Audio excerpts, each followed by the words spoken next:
ખૂબ ખૂબસૂરત આ અણમોલ જિંદગી, ખૂબ ખૂબસૂરત આ અણમોલ જિંદગી, વ્યર્થ વહી જાય એનું કાંઈ નહીં.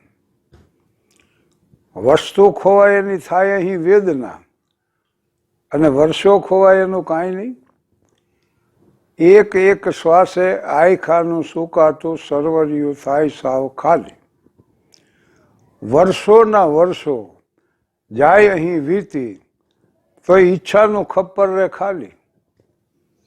આશાના દોર પર જીવનભર નાચ્યા, પછી ખાધેલી પછડાટેનું કાંઈ નહીં. વસ્તુ ખોવાય એની થાય અહીં વેદના, અને વર્ષો ખોવાય એનું કાંઈ નહીં. આ બંધુ ત્રિપુટી માના કવિ આનંદની રચના છે.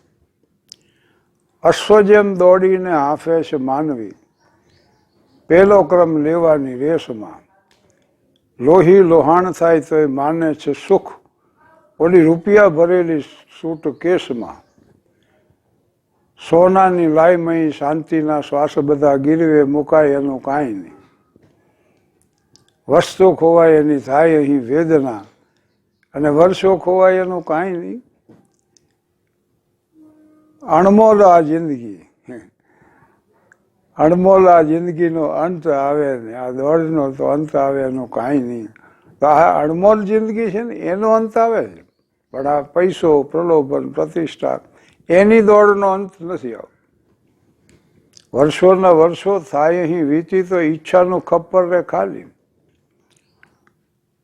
આજુબાજુ હોય ને જાય મંદિરમાં જઈને, હે ભગવાન એક હારા ઠેકાણે હક પણ થઈ જાય તો બસ, એટલે હારા ઠેકાણે હક પણ થઈ ગયું એટલે વાત પતી જાય. વળી પાછો જઈને ઉપર, હવે ભગવાન એક ધામધૂમથી લગ્ન થઈ જાય ને તો બસ, ધામધૂમથી લગ્ન થાય પાછું. વળી પાછો જઈને હવે માથું ટેકાવાય ઘર હોય તો બસ, વળી પાછું ઘર થઈ જાય. ત્યાં બસ હવે શેર માટીની ખોટ છે, બીજું કાંઈ નથી. પ્રભુ એના ભાગમાં હોય તો 5-7 શેર આવી પડે, તોય પાછી વળી પાછી હવે આ છોકરાને પરણાવતો જવું તો મને એટલી નિરાશ રહે એમ. આ કેવો દુઃખી થાય છે એ એમ. પણ ભોગો ને ભોગતા વયમેવ ભોગતા, તપો ને તપતા વયમેવ તપતા, કાદો ને યાતો વયમેવ યાતા, તૃષ્ણા ને જીર્ણા વયમેવ જીર્ણા. તૃષ્ણા જીર્ણ નથી થતી, આ આખું પૂરું થાય. વયમેવ જીર્ણા, આપણે જીર્ણ થઈ શકીએ એમ.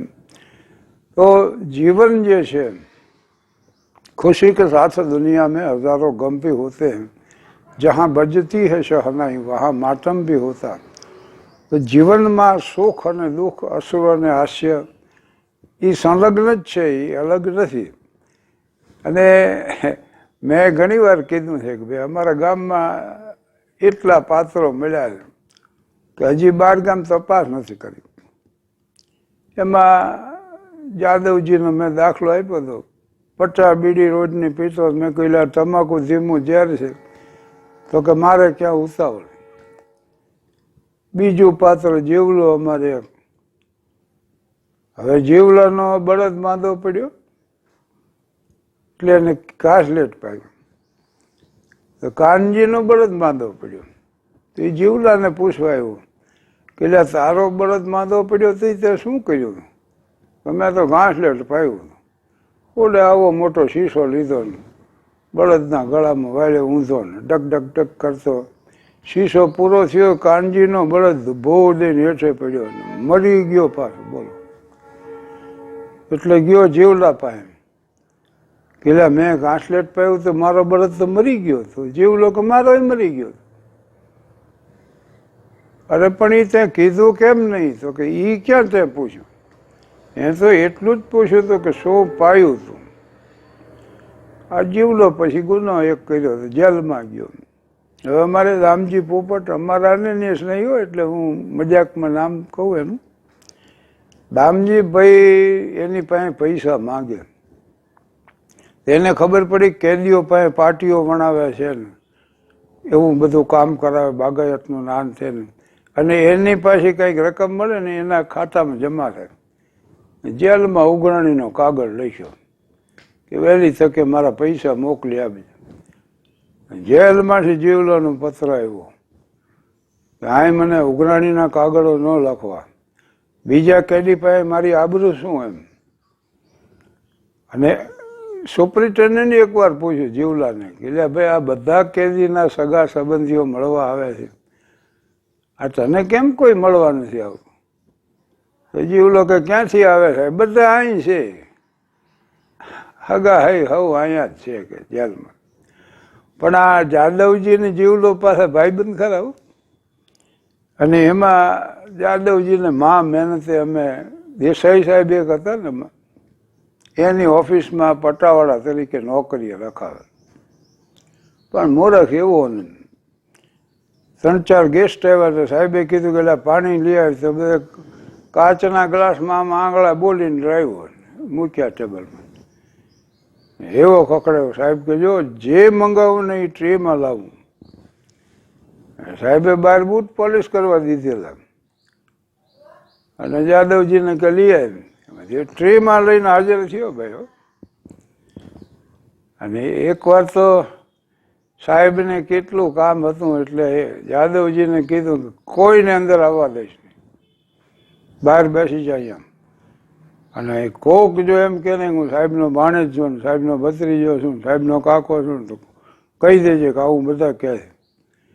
હવે જાદવજીના ભાગ જોર કરતા છે ને, સાહેબના પત્ની જ આવ્યા બોલો. અને જાદવજી તો ફરજમાંથી બસ મક્કમ હતો એટલે નહીં જવાય અંદર. અરે મારે મળવું સાહેબને ન મળાય કે તને ખબર છે હું કોણ છું?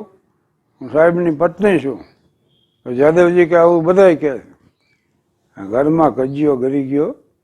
એટલે આ જાદવજીના લક્ષણો બધા.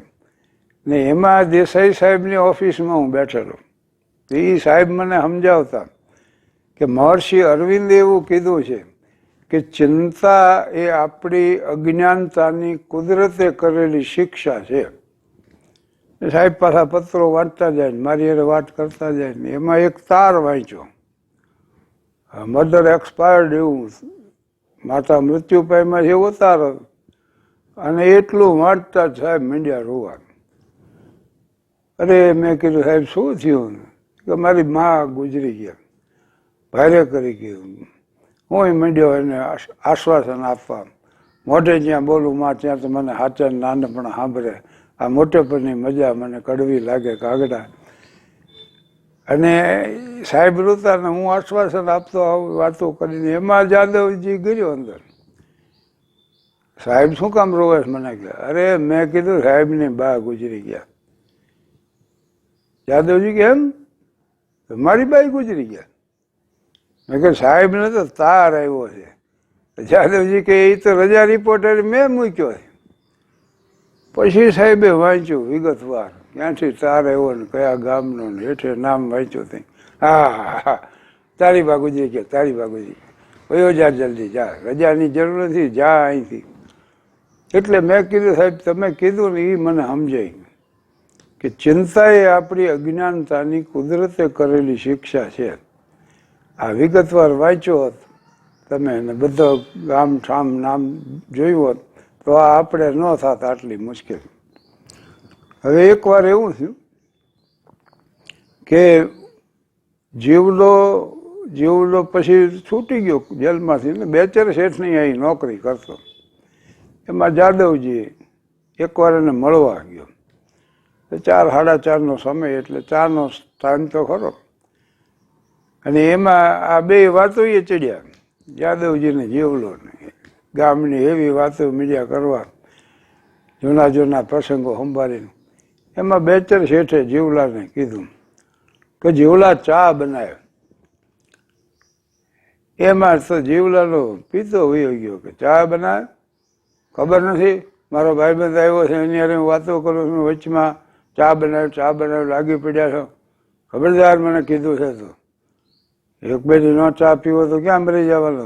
મારી આવી રીતે જીવલા તો શેઠને ગગલાવી નાખ્યા 2-4 શેઠને. જાદવજી તો હવાચક થઈ ગયો. પેલા કે આમ શેઠને ગગડાવે? તો કે હા, હવે આવા શેઠિયાઓને તો ગગડાવા જ જોઈએ, નહીતર છે ને આ આપણા માથે ચડી જાય ને આપણને નવરાજ ન પડવા દે ને એમ પાછો બોલતો જાય ને ચા બનાવતો. ચા બનાવીને શેઠે પીધી ને આને બે જણાએ પીધી, જીવલાએ ને જાદવજી. પણ જાદવજીને એમ થઈ ગયું કે આપણે અખતરો તો કરવો. એટલે દેસાઈ સાહેબે કીધું કે ભાઈ બપોરે મને મોડું થાય તો હું ઓફિસે નહીં આવું, પણ પોસ્ટ જો કોઈ આવી હોય ને એ તું લેતો આવી, મેગેઝિન કોઈ આવ્યા હોય તો વાંચવા માટે લાવજો. ત્યાં તો જાદવજી કે એક દી ટપાલ ન વાંચો તો શું ખાટું મોડું થઈ જવાનું, અને મને કોઈ એવો તેમ નથી અહીંથી ટપાલું લઈને તમારા ઘરે પહોંચાડવાનું. સાહેબને એમ થઈ ગયું કે આ શું મારે ચીપડામાંથી વરાળું મળી નીકળવા. એવા ખીજાના જાદવજીને કર્યો નોકરીમાં છૂટો. એ રોટો કકડતો આવ્યો અમારી પાસે. અમે કીધું એલા થયું શું? તો કે જીવલાએ આમ બેચર શેઠને ગગડાવ્યા તો મેં અખતરો કર્યો તો મારે તો આવું થયું. જીવલા પાઈ ગયા. આવી બધી વાત કરી તે મને ગંભીરતાથી સાંભળી પાછી હોય ને. અને પાછો કે જાદવજી જોઈ વિચારીને વાત કરવી જોઈ, જમાનો બહુ બારીક છે, આ બેચર શેઠ તો બેરા છે કે હવે એની હામુય ન જોવે ને મંડે આવું બોલવા. યા ઓલો સમજી શક્યો નહીં. બેચર શેઠ તો કે બેરા છે, બોલો દેવા દેવા વગરના ઓલાની નોકરી ખોવડાવી. અમારા ગામમાં બે બેરા છે, રોજ સાંજે ખોડિયારના રસ્તે ફરવા જાય, વાતું કરે. એટલે મને એમ થયું કે આ બે બેરા છે ને શું વાતું કરતા. પછી હું એની પાછળ પાછળ હાલ્યો જાઉં. એક પૂછે બીજાને કે તમે સવારમાં સ્ટેશન ફરવા જાઓ છો? ઓલો કે ના ના હું તો સ્ટેશન જાઉં. તો કે મને એમ કે તમે સ્ટેશન જાઓ છો. ઓલો કે હું તો કાયમ સ્ટેશન જાઉં. વળી પાછું કે એના કરતાં સ્ટેશન જતા હો. મેં કીધું આમાં ગમે એ બોલે સ્ટેશન આવે છે,